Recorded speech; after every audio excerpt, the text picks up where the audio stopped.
to me and speak with me and ask me questions about, Kashawn, what's the most important thing you've discovered about basketball when it comes to playing? Not anything off the court, but more so just when it comes to playing and being a part of an organization or a program. And I always tell them the same answer.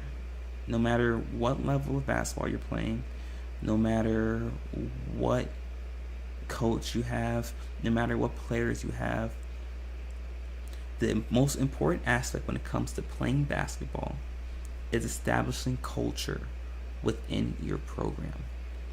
And I say that because culture in any capacity, any aspect, is a representation of who you are as an individual. So your culture is what's going to define you and what's going to represent you as a program and as an organization for the entirety of that coach's and front office's time in that position. And when we establish what a culture is, that's what people think about when they hear you. And culture then this also applies to not just basketball, also like in the real world as well.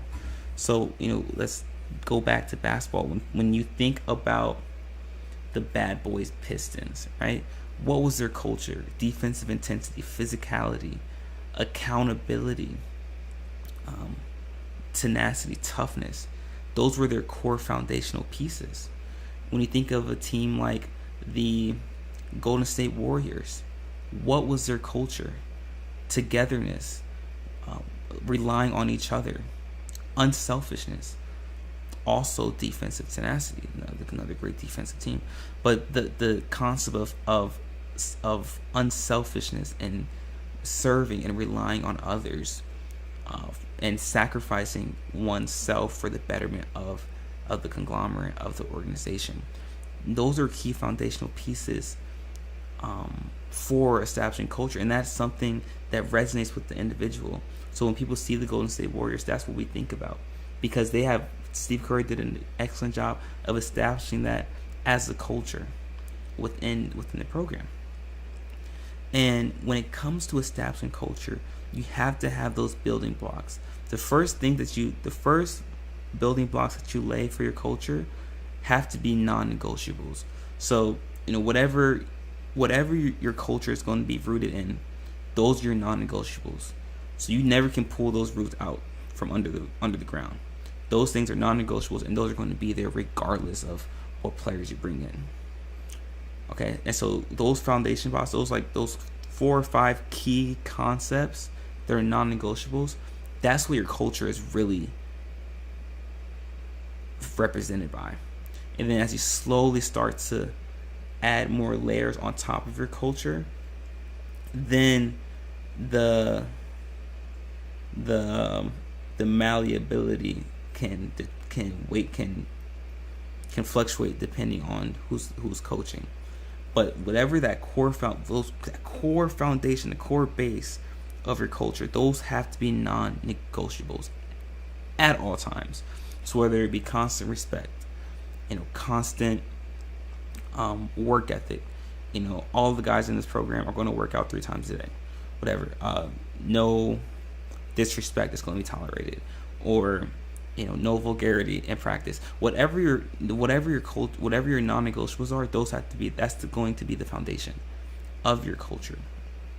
And when once you establish culture, you have to be willing to lose any amount of players it takes to keep the culture where it's at. And when I say that, I mean that if you're a collegiate program and you find that your culture is causing you to miss out on certain recruits that you would want to sign, you can't acquiesce to the whims of the recruits and change your culture. You have to stay grounded in what you want to represent and what you want to be known by in your culture, and be willing to accept the fact that you're going to lose a lot of recruits. You're going to lose a lot of players because they're not willing to follow the standard of your culture. But anytime you lose players in recruiting due to what your culture represents, if it's positive and it's upstanding, you're only strengthening the culture, because you might lose that recruit or you might lose that player to the transfer portal, but now you're making space for players that are willing to buy into your culture and that are willing to rise to the standard that your culture calls for. So anytime you lose a player to recruiting or transfer, you're not really losing that player. You're just gaining another player that's willing to follow that standard. And you have to be willing to almost be resolute in your culture and what it represents. And what happens is once other players see that, and your coaching staff sees that you can be resolute in what you stand for and what you represent for your culture, they're willing to buy into it even more, because they know what you're representing is special. It has validity. It has a foundation. And so when people see that, they're much more likely to buy into what you're doing and what you represent. And that's not just in sports. That's in all aspects of life as well. But that's why it's important to be resolute in what you stand for and what you represent. And so what happens is, if I'm a player and I see my coach, if I see a coach that's willing to lose, 3 top 100 recruits because they're not willing to buy into his culture, I'm drawn to that, because I want to know, okay, what is his culture? What does he represent? Because it takes it's an exclusive membership when it comes to your culture. Not everyone's going to be able to be a part of it.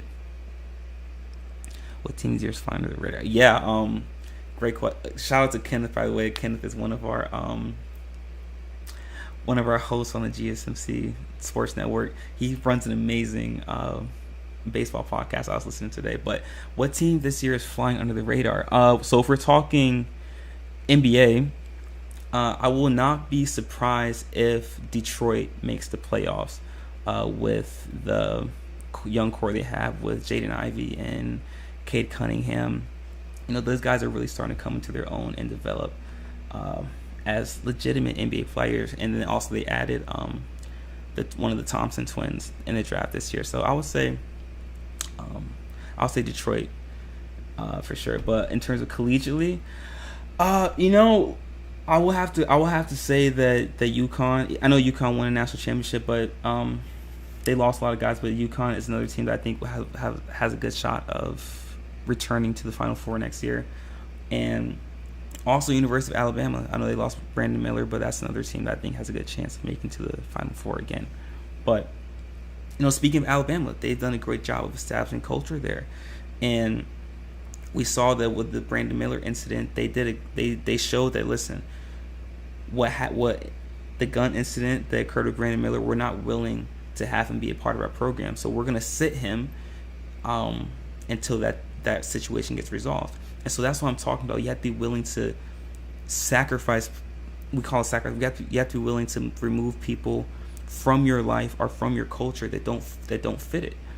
And that's why it's important to establish culture. And once people see that you're resolute and that you can follow that standard, they're more willing to buy into it.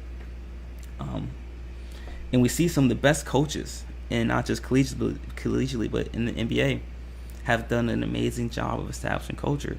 So we look at collegially, we have Roy Williams up here, we have Leonard Franklin, we have Bill Self, Tom Izzo, Coach K, John Calipari, even Patrick Ewing in a sense. He's doing a great job of establishing culture there. Jay Wright from Villanova, Gary Williams when he used to coach at Maryland.